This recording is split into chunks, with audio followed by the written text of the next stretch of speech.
Thank you for joining us on this maiden edition of the Electoral Reform Hour on the network service of Radio Nigeria, Africa's largest radio network.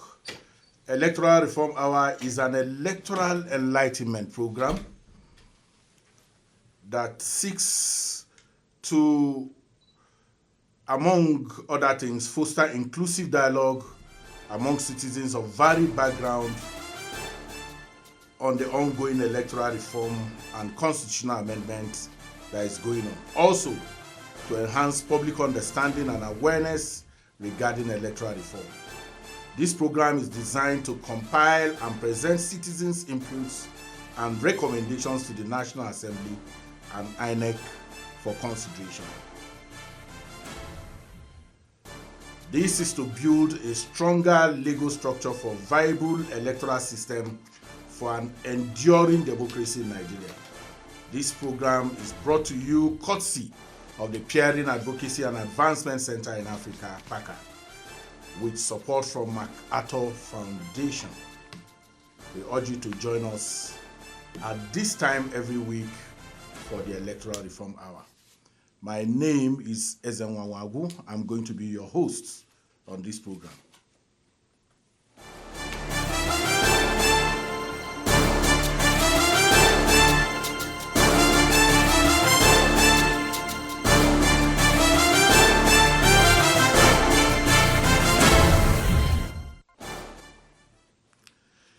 Nigeria has a long history of electoral reforms dating back to the different political transition periods since independence. The transition elections that began with the conduct of local elections in 1998 and ended with the 1999 state and national elections took place within the framework of the transitional decrees issued by the military regime. The National Assembly elected was therefore tasked with drafting electoral laws to guide the conduct of future elections. The 2001 Electoral Act, for example, was the outcome of this process. The bill was largely driven by the National Assembly, and the process became subject of political and legal controversies. The act was contested in court by the Abia State's Attorney General. In the court's ruling led to a repeal of the act, leading to the drafting of another bill that had inputs from INEC. The bill was passed into law as the 2022 Electoral Act. Once more, the new law became subject of another legal challenge as INEC contested the powers of the National Assembly to determine the order of elections. These court cases led to an amendment of the 2002 Electoral Act that was therefore passed as the 2003 Electoral Act. Now, the 2022 Electoral Act, which guided the 2023 general elections, was observed with certain shortcomings, leading to the current efforts to further amend it and the electoral law. So, we're going to be discussing the position of INEC on these amendments. As such, in today's maiden edition of Electoral Reform Hour, we are focusing on the position of INEC on the ongoing electoral reforms amendment bills in the 10th National Assembly.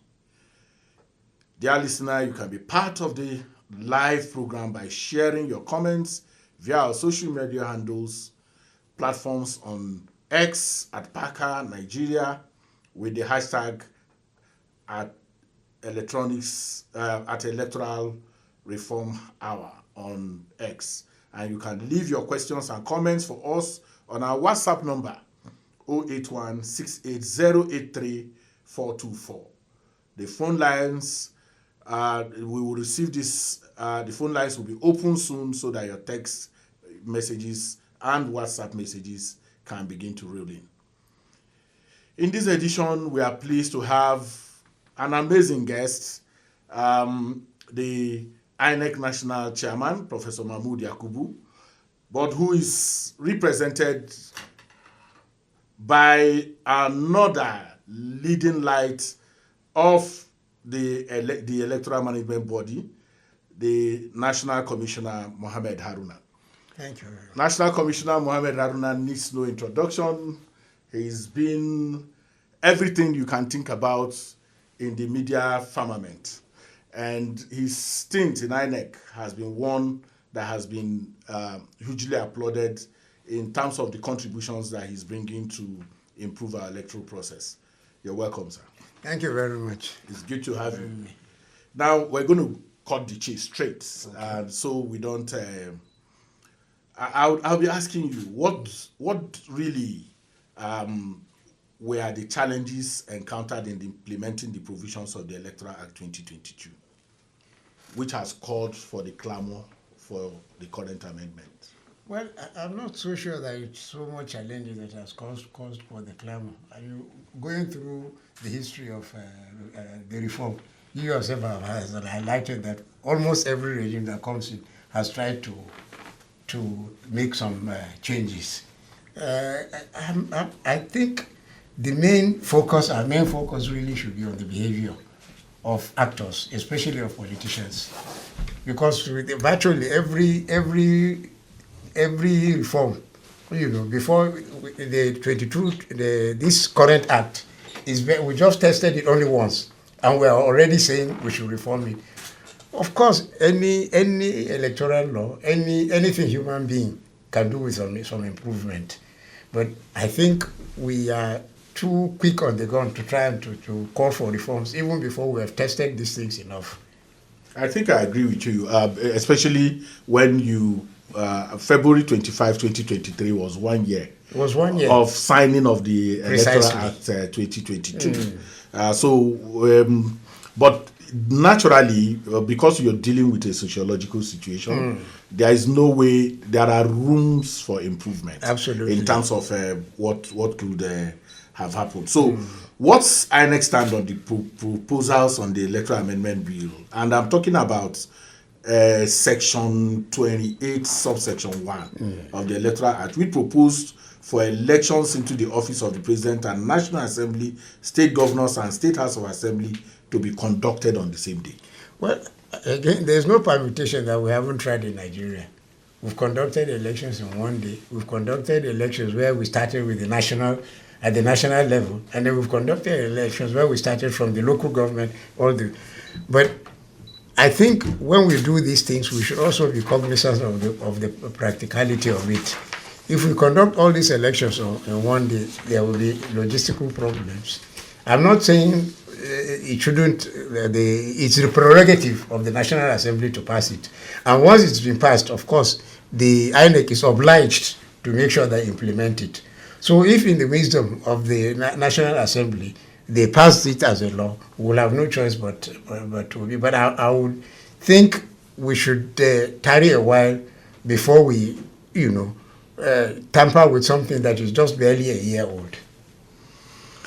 Yeah, but even if it's a year old, you are in the thick of this, and having also been around, I think this is your second. This is my second tenure. This is your second tenure, yeah. So you've seen elections.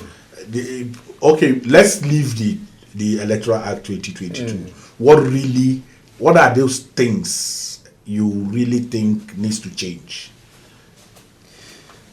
I know there are legislative issues, there are attitudinal issues, but what are those core things that, in your view, with the full bag of experience that you are bringing to the table, what are those real issues that you think needs to change? Well, for primaries of political parties, for instance, it says a contestant, anybody, for a party, for somebody to contest, he has to be nominated by a party through primaries, which I think once Section 84, which has now brought in a third factor. Before, it's either direct or indirect. Now there is a provision for consensus. Now, even then, some of the challenges we faced is that our responsibility in monitoring the primaries, we carry them out.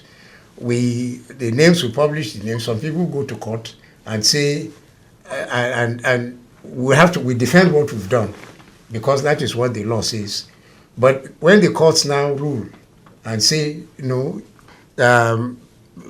you have to accept what the party has given you, because one of the challenges we thought was it was good that parties now didn't have the final say, because if you remember, once upon a time, even if they present a dog or anything, yes, we had no choice. The new law gave us the powers, of course, subject to seeing that all those provisions are obeyed, to now have the final word, which we thought we did in some particular cases. Take, for instance, the case of the former Senate president. But the courts now, all the way to the Supreme Court, said no, you have no right to dictate to the parties who. So some of these things need to be. Maybe there's a loophole there where that can be corrected, such that INEC, the final word will still come back to INEC. All right, thank you, National Commissioner Haruna. I think there is also this proposal to amend Section 47, subsection 3. It's talking about the process of accreditation specified in subsection 2 above, which talks about automatic disqualification from voting. That is to say, no accreditation, no voting. What do you see? How do you look at that? I think it's a very good provision, and actually I would have thought that is what really it is now. At least the election that we held, the last election, if you are not accredited, you don't vote. Yes, but it's now a law. It's now a law. So maybe that will strengthen, the fact that once you are not accredited, you cannot vote.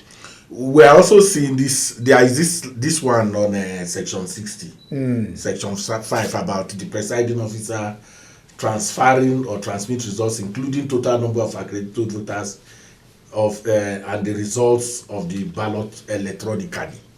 What does this mean? Because this is the SOA issue for 2023 election. Especially because of the glitch we had over transmission to IRIF voter. Yes. Now, but actually the provision is there for us to transmit, but it's not mandatory. So what this section is saying that it should be mandatory, but are we ready for that? Because there are certain things that you need to do to be able to can we vote electronically? Because the beavers that we have, the bimodal voter electronic system, it's for accreditation. There is no provision in it for you to be able to transmit. There is no provision in the law that says you should transmit collated results. It's only results at the polling units that we transmit onto the IRF portal. That is the IRF portal that we have. But if you now have to go a step further, results at the ward level, at the state level, all the way to the federal, there has to be a law. And right now, the law as it is doesn't provide for transmission of collated results. Only results at the polling units. That is at the principal, which is the building block at the beginning. That is the only provision. So ostensibly, the big part of our election is still manual. It's still manual. Essentially, the transmission of votes is still manual. It allows for transmission, as I said, to the polling unit results only. But after you've done that, the result itself has to be carried manually from the polling units to the wards, where the collation starts. It's when there is a conflict between what has been transmitted electronically to the IRF and the one that party agents have physically carried to the next level.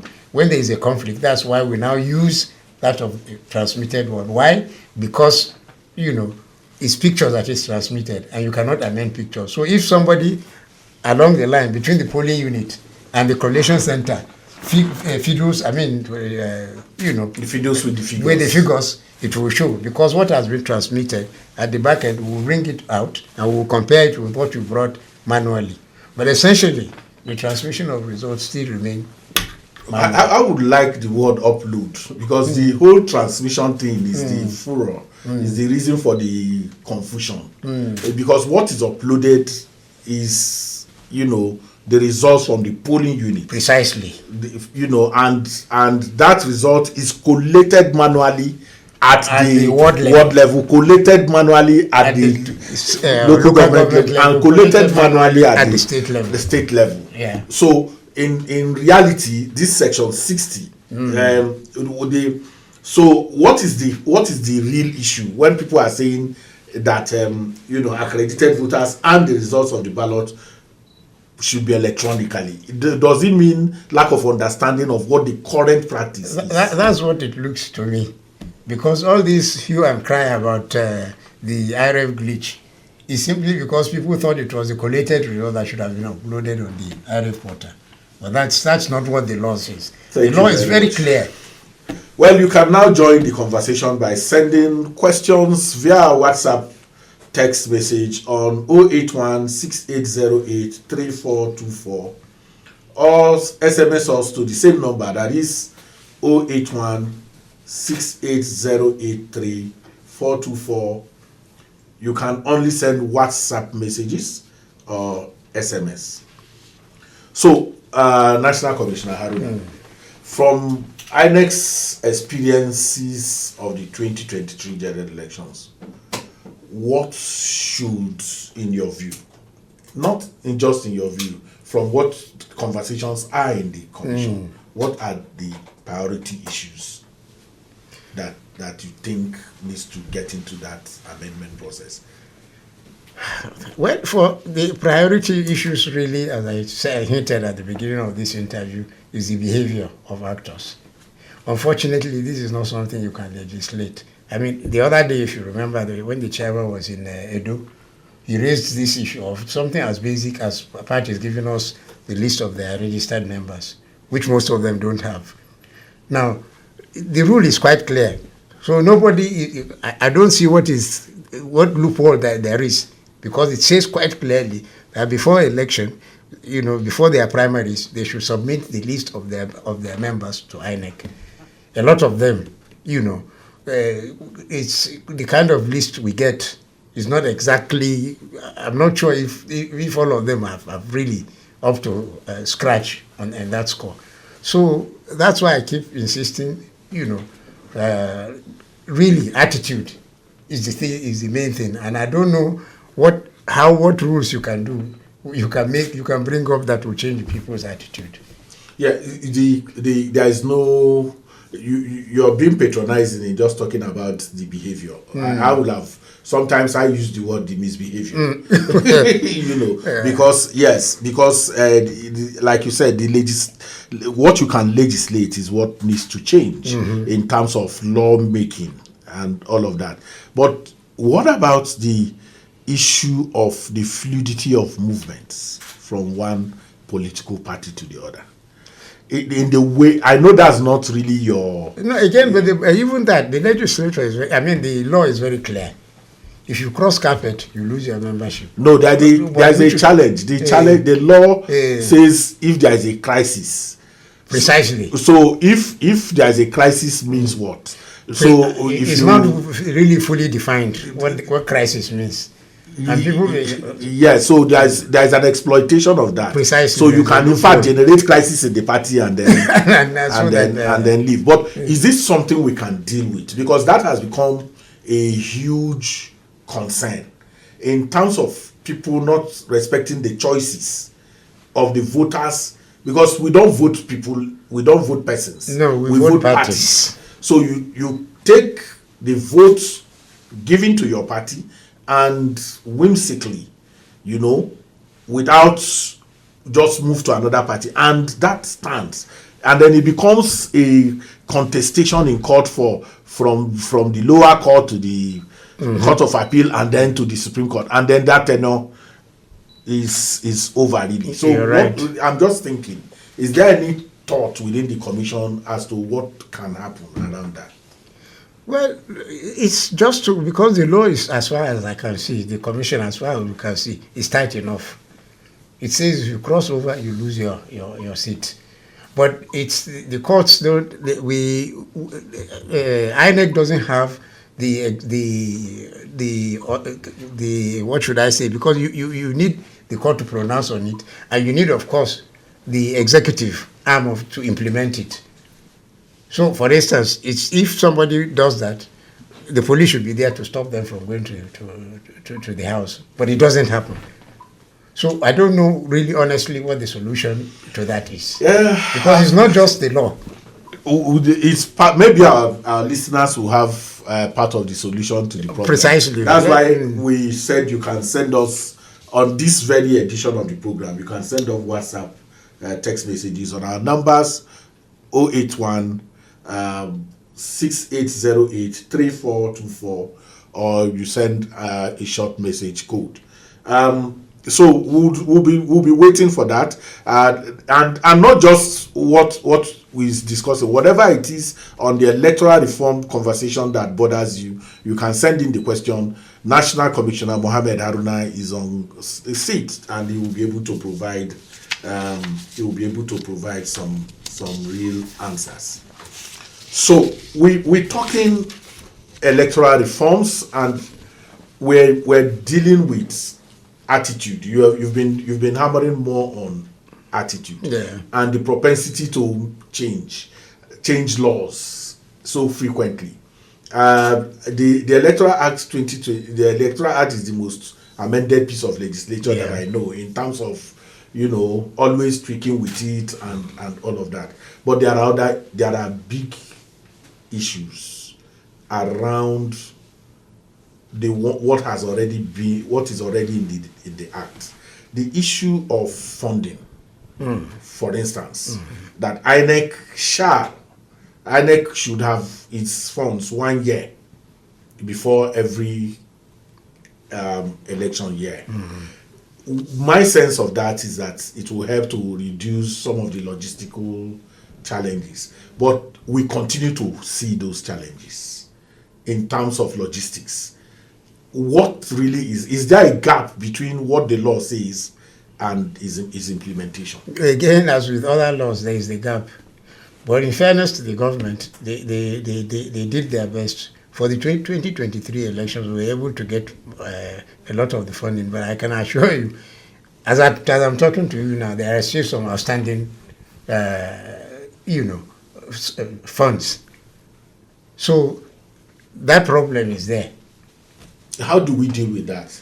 Because disobedience to, you see, if you make a law and, like you said, some part of that fund has not been released, that's a breach of the law. And if it's a breach of the law, it impacts on implementation in terms of, so is there an advocacy problem? Is this something we need to also put in the law, that not just that it has to be seen that money is released to the and how what are the transparency connections to that?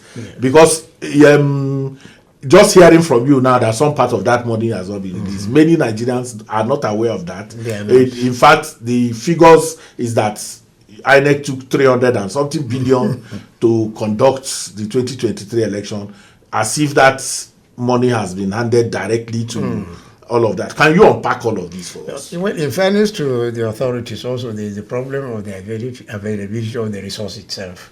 Because budgets are budgets, their intentions. At the end of the day, if not enough money comes in, it's only when they have it that they will be able to release, the thing. So that problem is there. But the main issue really,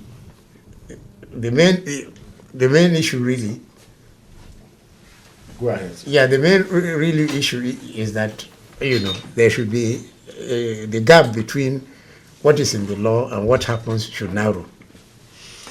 Dear listener, this program is your program, and that's why the phone lines have been opened for you to, send in WhatsApp messages so that we can interact with you. We can get questions from you.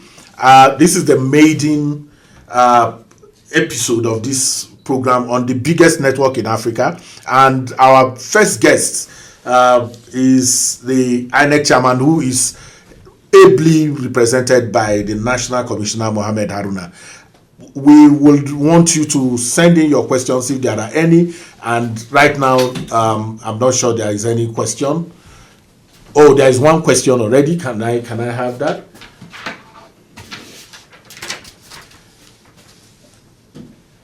So Emmanuel is asking, he said, what steps are being taken to curb the influence of money in politics? to ensure a level playing field for all candidates? That is a very tough one. I mean, again, it's not so much a question of the law as of behavior. I led a team of INEC staff to observe the South African election, which, as we all know, was just concluded. You won't believe it. IEC, that is the Independent Electoral Commission, that is their own equivalent of INEC. Yeah. I was surprised. They allow for parties to set up tents around polling units. You know the implication of that. Yeah. So they allow people, when voters come, they can canvass them to vote for their parties. And we visited some of these polling units, and we saw parties really already they have set up tents. Now in Nigeria, clearly we say stop campaigns 24 hours before time. And yet, even then, you can still see people around. There are cases of where EFCCs have helped us apprehend, and people have been for vote buying. Now, so really the problem is, sorry if I keep harping back onto that, this behavior thing. Because the rules are there, but people disobey these rules, and it's like they get away with it, so impunity sets in. So what is the consequence for impunity?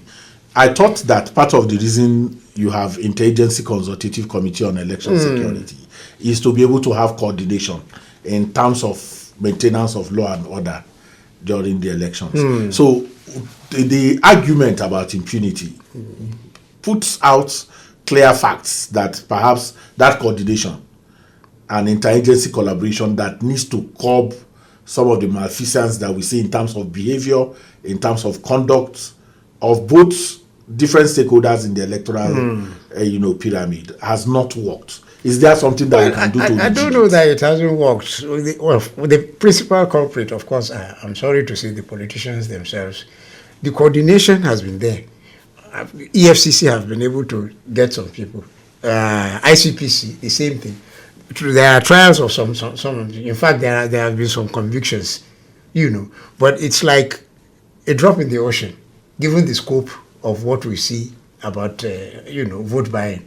So if at the end of the day politicians decide to defy the rule that says you shouldn't go, buying votes, and they do it, and most of them get away with it, then there's a problem. I don't know how any legislation will be able to solve that.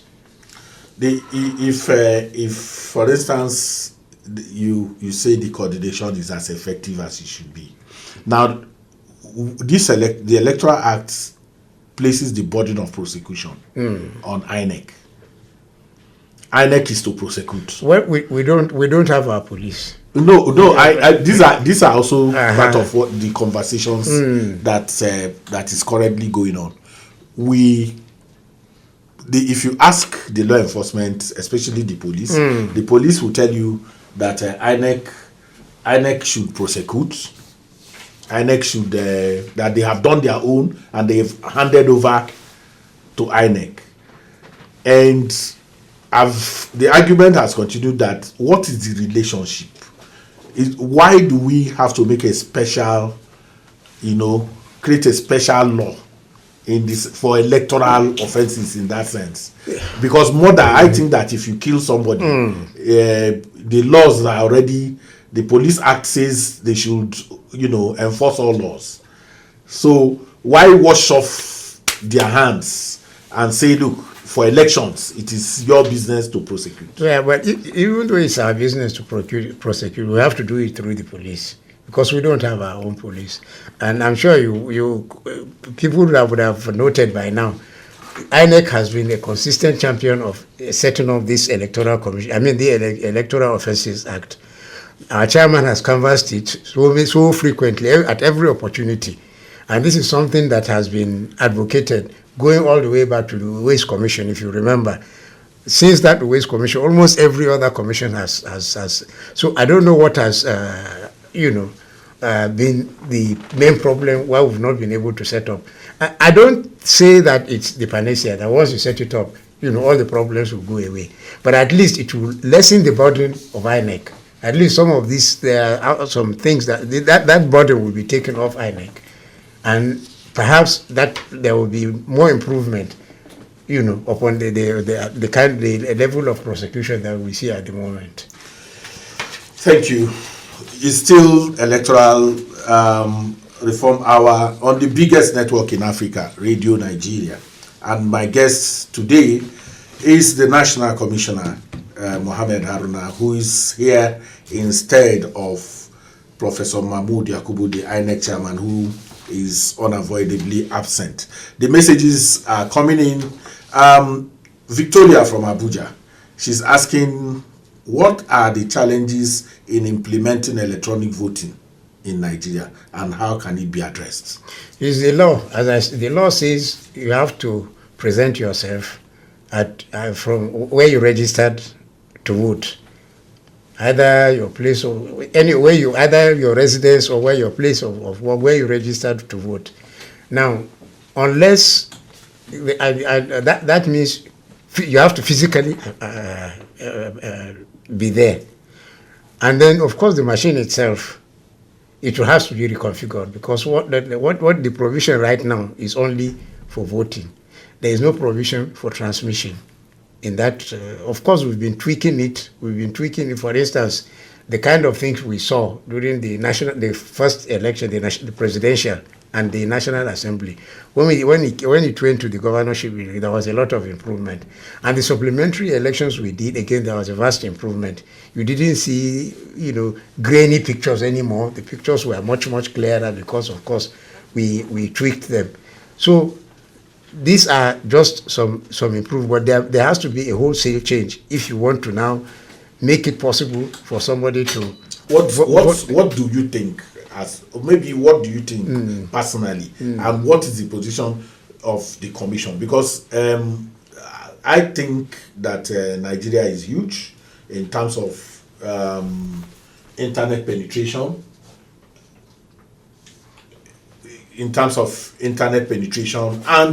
And the rest of, the teledensity and all of these issues. What do you think that it is something we should go into whole hog at this point? Personally, I think we should make haste slowly.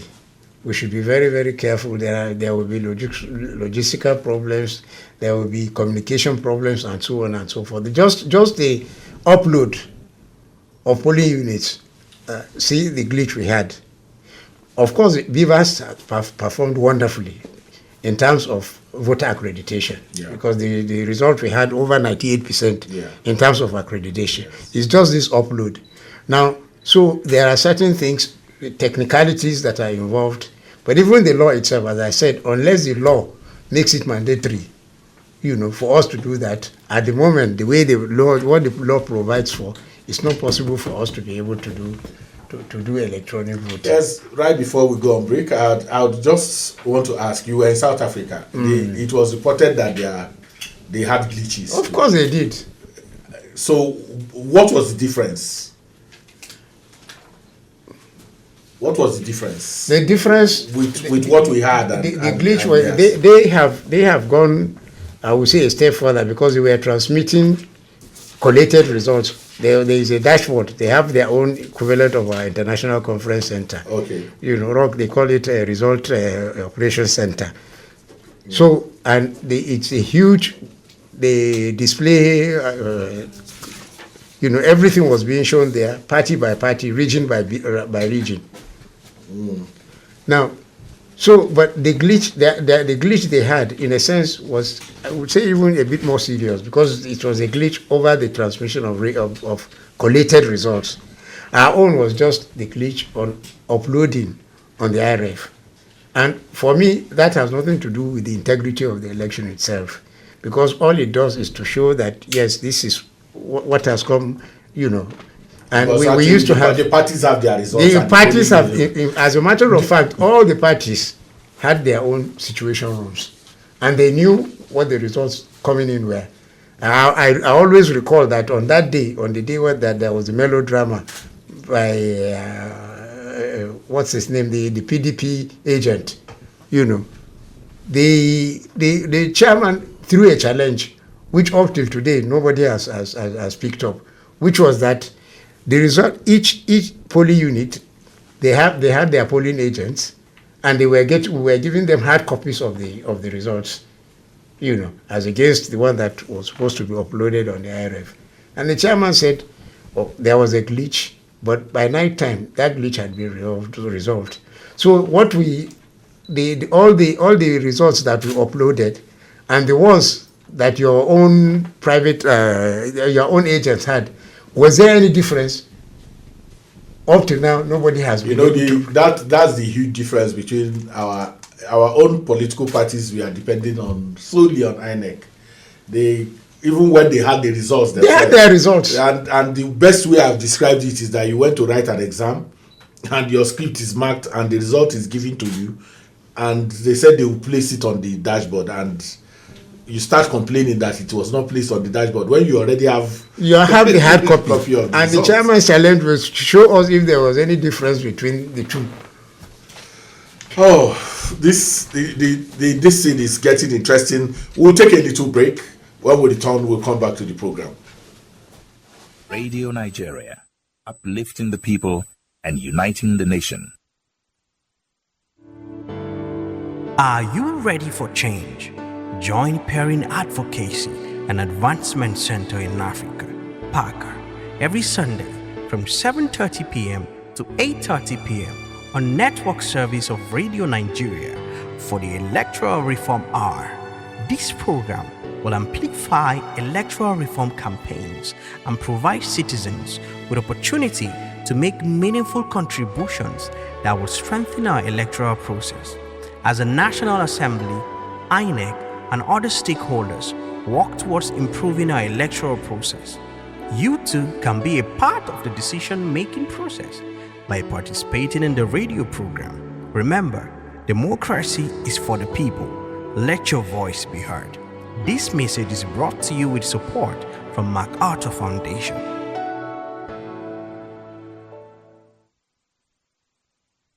Radio Nigeria, uplifting the people and uniting the nation. Welcome back to the Electoral Reform Hour on the biggest network in Africa, Radio Nigeria, brought to you by Perrin Advocacy and Advancement Center in Africa, PACA.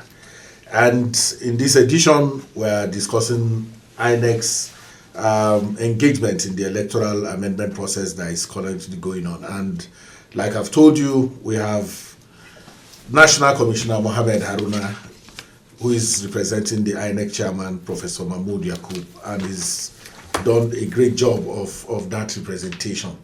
Welcome back, sir, from this break. Thank you. So Charles was asking, he said, what are the key electoral reform that INEC is prioritizing in the upcoming elections? I think we've dealt with that. We've dealt with that. We dealt with that question before. Adamu from Abuja says, what measures are being taken to prevent electoral violence and ensure the safety of voters? I don't know if that is a fair question to ask INEC, because at the end of the day, as a referee, the behavior of the crowd of politicians and so on, there's a limit to what we can do. It's the politicians themselves that should be able to control. Be able to. That's why they are their members. They should be able to have some handle on their behavior. But I'm afraid there are most of the time they are the ones that perpetrate this. Yes, but INEC has a role, sir. INEC has a role. INEC has a role. Yes. First and foremost, the administration, election administration. Precisely. How do you place your cubicles? All of those issues, accessibility to voters, all of those things can trigger the implementation of your guidelines in terms of separate lines for people living with disabilities, the vulnerable, and all of those things. Oftentimes in the field, we see neglect of that in terms of but it's in terms, we have to talk proportionality here. Most of the time, all these things are done. You remember, I'm sure you will recall, when it all started, voters were in a position to show who they voted for. So we reconfigured our polling units to make sure that they are not in a position to see what anybody has done. The next thing, they started using their phones to take picture of what they did in the secrecy of the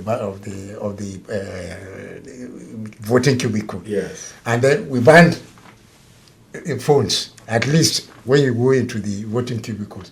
So it seems that each time you take one step, they seem to take two steps, which is a bit of a problem. So Parker has been organizing, town halls across different states in the country. As at the last count, we've done 12 states already. But there are key issues that keep coming. And that is the place where the Electoral Act talks about INEC providing assistive materials for people with disabilities. Most of the conversations where you have seen is that, like for instance, people living with albinism, talking about magnifying glasses. But we've provided those, I'm sure you know. Braille messages. We've provided Braille as well. Yes, but on the ground, that's what I'm saying. I'm harvesting what is coming from. People are saying, the people, show for instance, the PWP and the INEC rec was there. The people are still complaining that they don't see that when INEC says it has provided those things, they don't see them practically, and that when they ask questions of the INEC officials, they dismiss them with, a wave of hand. Is there, because it's also a law, and there's a reason why that law was made in terms of providing. What are those things that needs to happen to continue to have more inclusive electoral process? Well, I think we've tried, but I'll concede. Probably we can do better. In any case, you can always do better. So, but there's no doubt about it that we've provided as much assistive, items as is possible. The Braille you've mentioned, the magnifying glasses and so on and so forth. But sometimes one of the handicaps we have was the statistics themselves, because we need to know how many of them are around before we'll be able to produce. And then, of course, at the end of the day, if you have, even when we have all the figures, funds could also be a problem, because there's a limit to how many we'll be able to. Yeah, but another point again is, and that's for the benefit of the listeners. If you need if you are a person living with albinism, an election is just a few hours business. So you have to get these magnifying glasses. Really. So it is support. It can't be, that. So organizations of people living with albinism, Braille and all of that needs to also teach, because you can provide and people precisely they may not be able to use them. How to use especially them. The Braille. It's not, in any case, it's not every blind person who is literate, who is able to read. But as much as possible, we've provided all these assistive items as much as possible. Commissioner Haruna, Michael is asking, and he's in Abuja here. He's saying, how does INEC ensure its independence and neutrality amidst political pressure? Well, again, it comes down to attitude. But of course, you remember what is the process of recruiting the national commissioners as well as the resident electoral commissioners. It's stated quite clearly in the Constitution and in the law, which is that somebody should not be overtly political. And in some cases, I don't understand that. When I mean overtly, we've had instances whereby nominees may have contested for election on a party platform. Okay. So you don't expect it will be difficult. It's not impossible, but it will be difficult for that person, that kind of nominee. From our own end, as much as possible, we've tried to make sure that, for instance, in the appointment of resident electoral commissioners, we keep our staff, some of our directors, and in this case, at least the last set, quite a number of them. For instance, the rec of Kaduna, of Nasarawa, of which other state, they were directors, and they were accomplished. They did very well. And so, but we've had also in this same set that was appointed, people who had contested for governorship of election in a state, and they are now resident electoral commissioners. So that's a bit of a problem. And the powers to appoint the national commissioners and the recs, it does not reside in INEC itself. Do we need a change in that? Will the change in the law help in that regard? A change in the law may help, but again, ultimately, it depends on who have the responsibility to make sure that that law is obeyed. You know, because this question of electronic voting keeps recurring. What step, Isaac is asking, what step is INEC taking to incorporate technology such as, but it bears repeating for the so because this is an enlightenment program as it is also a mindset shifting program. So it bears repeating if you don't mind. No, I agree with you. Electronic voting, my worry is about seeing, you know, information technology as the silver bullet. I always worry about that. Because at the end of the day, what do computer people say? Garbage in, garbage out. At the end of the day, somebody who inputs, no matter how sophisticated your technology is. And we've seen this happen in some of the most sophisticated countries in the world. The Germans, for instance, they still rely on this pen and pencil, you know. Not that, and these are some of the most technologically advanced countries. So we need to be very, very careful, even though it helps, you know, or to use information technology because it solves so many problems. But at the end of the day, that human factor is the most important. So we have you now. Edo is in few months' time. Yep. We may not have INEC back on this program. That's right. Before that, Ondo is. Edo is September. Yes, September. Is it a weekly program or? It's a weekly. Okay. Every Sunday. Okay, so you will still have. No, I'm just saying. But what really is? What do you think needs to happen to make Edo the kind of election that we saw in the previous Edo election? Precisely. Well, all the things that we need to do, that is on our own part, we've done. You know, primaries have been conducted in terms of the most innovative thing for the last general election is the beavers, and we've been improving on it. You know, training. We've done a lot of training of our staff, recruitment. You know, again. You know, the NYC, as you know, the other ad hoc staff, the ones that we get for collation officers and so on and so on. Do all these things we are doing the best. There are much more issues. The whole NYC university lecturers were all interventionist initiatives. That's right. They seem to have become the bureaucracy. In terms of, people are beginning to think that the politicians have mastered that again, because there was a reason why we shifted to that. There was, but they seem to now, and there is a internal cry that the people who are paid to do this job should be allowed to do the job, which is the INEC staff.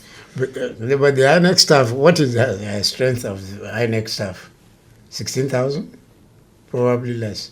Any election that you will have, the general election, for instance, you needed about 1 million staff. So obviously, INEC alone will not be able to supply the staff that. So it's inevitable that you have ad hoc staff. It's how you go about it. That is what the problem is. You know, once upon a time, it was public civil servants that used to conduct elections. So would the solution be to go back to that? I always have my problem with, you know, this revisionism. Something fails, you find a new solution. This one is not working. You say, let's go back to what we left. It doesn't seem to make. So whatever it is that we will do to make sure that the current one continues to work. And let's be fair. I think it has, by and large, in spite of all the hitches, in spite of all the glitches, it has worked. Because our elections has been as much as possible as free, fair, and credible as possible. Well, it's incrementally growing. It's incrementally growing, but it can get better. Of course, any election can get better. So, in your opinion, sir, how long should Nigeria continue with the tradition of reviewing electoral laws after every election? I don't think it's right, and I think I've hinted that at the beginning of this interview. We can't every year or after every regime, after every, tenure review. We cannot go on this way. So that means we'll have to look inwards. What is it as actors, whatever role we play, what is it that we've been doing wrong that we, on our own, even without an umpire, will be able to do? If it is the politician, I mean, the other day I was reading some politicians who are complaining that the South Africa are teaching us a lesson. The voter turnout was 60%. Polling units opened in time and so on and so forth. There were no glitches, which of course was a lie. There were glitches, but the voter turnout, cannot be the responsibility of INEC. Voter turnout is voter mobilization. It's the responsibility of the political parties. Who are the direct beneficiaries? Our own responsibility is to educate voters on how to vote, how to proceed. But have they been doing that? If voters don't turn out, you cannot blame INEC for that. Yeah, so many of the blames that comes to INEC are actually not INEC's problem. Precisely. Yes, everyone knows that.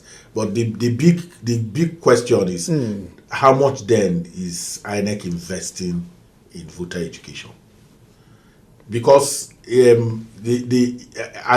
like I told you, sir, we've moved around.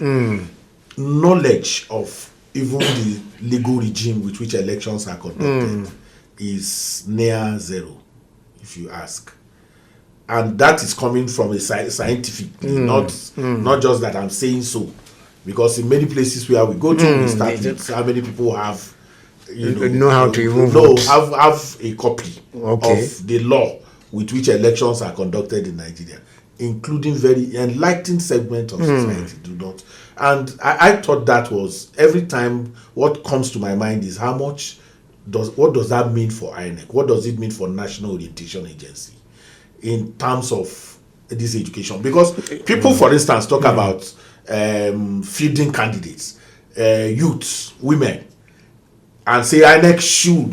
They tell you that INEC should field more women, field more youth. Precisely, which is not our responsibility. That's what I'm saying. But it calls a question on your investment in voter education and I think you have a point, but again, there are restraints. Our director of voter education is here, and there is a limit to what she can do, because if the resources are so only so much, there is a limit to what we can do. So where do you put your resources? If in educating, because I thought that one place it should be a priority. A lot of, because people keep asking here. Abdul is coming back again. That what are you prioritizing? 3-4 questions that have come around priority. What are those priority engagements that INEC should be doing? And I say that electoral education is poor. Yes, it is. It's hugely poor in terms of even the stakeholders themselves. The politicians, even though there are issues of mischief, knowing it but not wanting to accept what they know, but ignorance is pervasive. It's pervasive. I agree with you, and I must concede maybe there's a lot that we can do there. Okay, because if we don't fight ignorance, then we will suffer the mischief that comes from fake news and the rest of it. I agree with you. It's neither. We are going to have to be bringing. We will, at some point, we are going to bring members of the National Assembly. Hopefully, we'll also get people from the political parties, and then, God willing, also we'll be able to, bring major stakeholders on this Electoral Reform Hour on the biggest network on Radio Nigeria. We are coming to the winding down areas of the program. I want to thank you very profoundly, sir, for stepping in. I understand the national chairman was not able to make it for unforeseen reasons, circumstances, and I hope at some point Mrs. Mary came. Thank you so very much for being a member of the supporters club. and then for the studio manager, Usman Mohammed, thank you so much. Engineer on duty, Christy Ankeli, ICT, Jamila, Abdullahi, and the producer, Ando Hemba Ohin. I just hope I got that right, but I'll master this next time. And the executive coordinator of the program is Husaina Akila MNI. Thank you. That's why we bring it to a close. Join us same time next week on this dial. Thank you so very much for being part of this show. God bless you and have a good night.